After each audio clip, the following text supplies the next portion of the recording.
How we doing, ladies and gentlemen? My name is Wolf, and welcome to another top 3 builds for Synthesis League. Now, my previous episode was basically my favorite builds in general, but I've got 3 more for you in case you want a little bit more options. If you haven't checked out the first video, do feel free to do so. Those are my kind of top candidates, but these are 3 more that I have also enjoyed playing quite a bit over the past little while, and that I feel would work very, very well with this current upcoming league. I'm going to avoid saying synthesis as much as humanly possible, because if you say it 3 times fast, I think I will lose brain power, because it's a difficult word to say. Now, I need to say a couple of things beforehand. I like to play a lot of Marauder because, in my opinion, MTX looks better on him. Yeah, you can call me petty, whatever. So most of my characters, well, 2 of the 3 characters I'm going to show you today will be Marauder, but I will show you how to transition them to different characters. One of which I would recommend keeping Marauder. But you can play them in whichever way you would like. Most builds in Path of Exile are, of course, starting points and or stepping stones to transition into whatever you would like to play. That being said, I am going to also be kind of taking into consideration the league modifier and that sort of stuff. So we want relatively fast clear speed while not, what is it? You know how you're followed by some, like, memory fragment thing, and we don't know entirely what happens if you step outside of it, but we want characters that can keep moving at a decent pace without really having to worry about hitting this mechanic and potentially dying instantly or being thrown out or whatever. Let's hope it's not dying instantly. I'd feel bad for my hardcore brethren. But yeah, and on that same topic, I play a lot of solo self-found, so these characters will be very, very cheap, most likely, and will not cost you a lot. That's why I recommend them as starter builds, because honestly, they don't cost very much. Because solo self-found, the items that I make that are very, very god tier to me may sell for 2 or 3C in Trade League. So I bought one chess piece that I thought was incredible and would be amazing for SSF at 4C.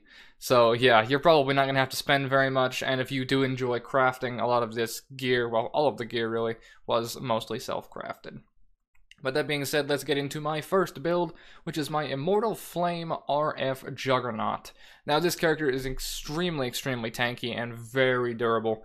The dot tick gets up to, I think it was like 90k or something per second, and that is very, very insane. You can get a lot of AoE on this character as well, which the reason that would work so well is that combine that with Vol RF at the same time, and you may cover the entire, like, memory fragment in just RF fire, which is absolutely incredible. And of course, the biggest thing about RF Juggernaut type of thing is you are very, very tanky and very durable.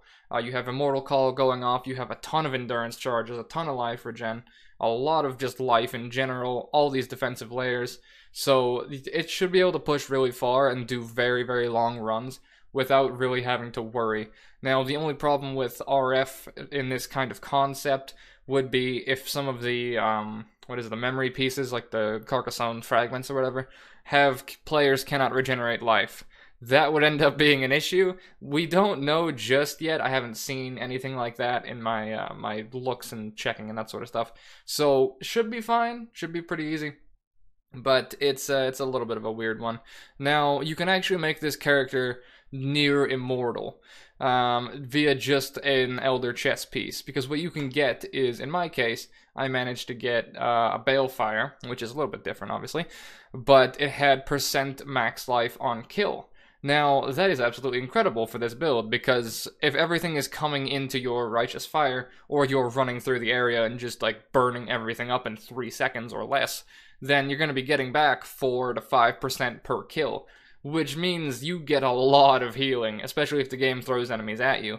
This character was built for going deep in Delve, and I feel like it will work and transition very, very well to this concept as well, because with an Elder, say Astral Plate, for example, being able to get a lot of life with, say, a Delve Fossil on top of the % on kill modifiers, you can get some very insane healing that will make up for RF in general. And playing RF as a league starter is a little bit difficult to do, but really not that much. Get your little bit of extra resists from the skill tree, And then the endurance charges will put you over resists most likely. Get a Rise of the Phoenix if you can. If you can buy it, that's even better. But otherwise, you don't even really need a Rise of the Phoenix. It is, of course, required eventually. But to start off, all you need are 2 Pantheons, which you'll get by default, and a lot of life regeneration, and you should pretty much be fine so long as you have capped fire resist. Because this is the only build where Pantheons really matter. There's 2 that will reduce your burning damage taken while moving, and 1 reduces your damage over time taken, both of which affect RF, which was kind of hilarious, and allows you to start playing RF from Blood Aqueducts. You could maybe start earlier if it's like your second character and you have leveling gear and stuff already. Fantastic character for the concept, worked well in Delve, basically immortal. If you like the idea of an RF character, then this would be where I'd recommend starting. Now, that being said, let's transition to my second character, my Infernal Blow Berserker. It does not have to be Berserker. You could probably get away with playing this Duelist. You could probably play it Chieftain even. You may even be able to play it Templar if you wanted to, because that's nearer to all of the fire damage nodes and stuff that we will be taking. Now, this is a concept that I actually got from someone else and managed to transition into my own character. Now, this build is basically based around you charge into a pack, use Infernal Blow, it hits everything, it explodes, it's hilarious. And it pulls it off very, very well while achieving massive amounts of damage and being able to pretty much get screen-wide explosions if everything pans out correctly. This character is going to cost you, maybe less than 20C, if I'm entirely honest. The RF character as well would probably be very cheap. I don't remember what I really had on that character, but yeah, maybe 20, 30C. They're cheap builds. And the reason that you have to spend anything for this character, or get a little lucky if you're playing SSF, is it uses face breakers to get miles and miles of massive damage. This character is more tailored to those who play Trade League, because you will have to buy a couple of things, or rely on your luck a little bit. But with this setup, you're able to buy a bit of Fizz to attack gear, or pray you get good steel rings. This is one of the more kind of gear-reliant characters, but it is exceptionally fun to play. I'm sure you'll be seeing in the background the screen-wide explosions. They're just as satisfying as they look to create yourself. It's spectacular. Now, you can, the basic concept is that with phase breakers, we get a ton of physical more percent, and then we get added fizz basically everywhere. So we get added fizz on double steel rings, on our unique shield, on our unique helmet, and I believe that's it. If you're really rich, you can get a lore weave that gives you added fizz as well. And then you just start destroying everything. Now you use Berserker to get massive damage increases, as well as taking Avatar of Fire, so you get 100% fire conversion. And then what ends up happening is you do massive, massive Infernal Blow damage, which will then one-shot most of the trash mobs. You split it up with an Ancestral Call, so it hits all of the pack, really. Ancestral Call, Melee Splash. And then it hits the entire pack. Everything gets an Infernal Blow debuff. Everything explodes at the same time. And then Herald of Ash goes off for the overkill damage to clean up whatever's left. And that's how you create the outwards explosion that destroys the entire screen. Very satisfying, very fast as well, because you charge in, right-click once, charge to the next pack, because the last one just exploded across your screen.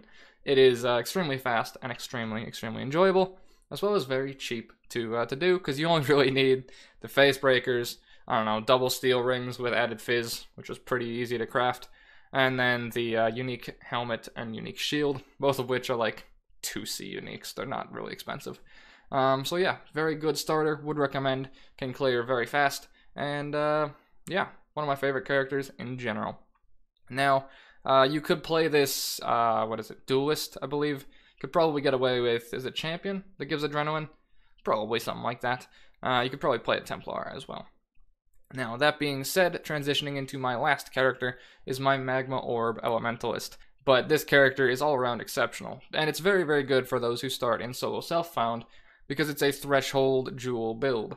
Now, you can get one of the two. You will end up needing to make a either second character to Act 5, or get it to drop or buy it or whatever, to get your 2 threshold jewels.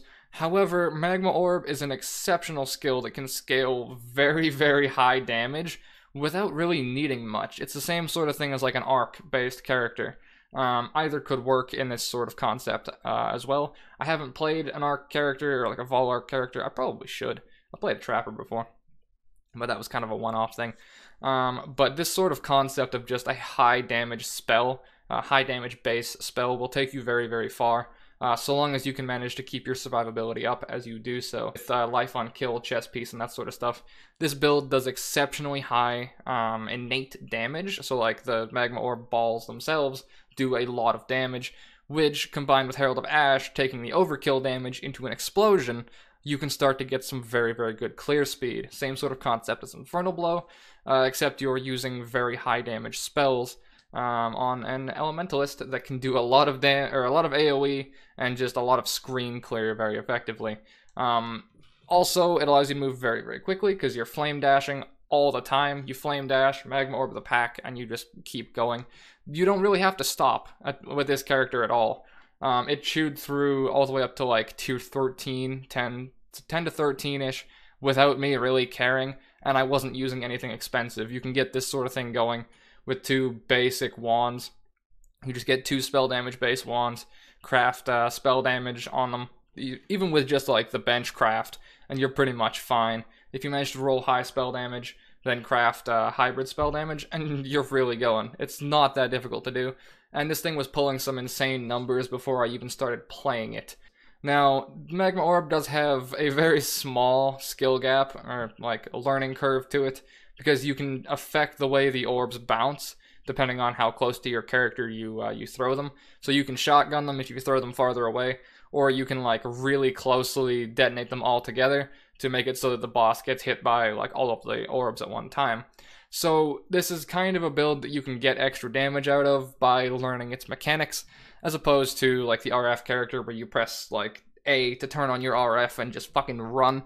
It's a little more on the difficult side, not really. I mean, learning where your mouse positioning isn't the highest thing in the world, or the hardest thing to do in the world, but it is still a character that was a lot of fun and managed quite a bit of damage.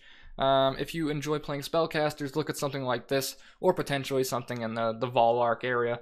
I can't help you with one of my own builds there just yet, but I do plan to make one at some point. That sort of concept of just spells that move very quickly, I believe, will do very well for you, on top of the hand casting rework that will most likely make this spell and this build even better, because they said basically every spell is getting a buff, so I figured why not throw it in here.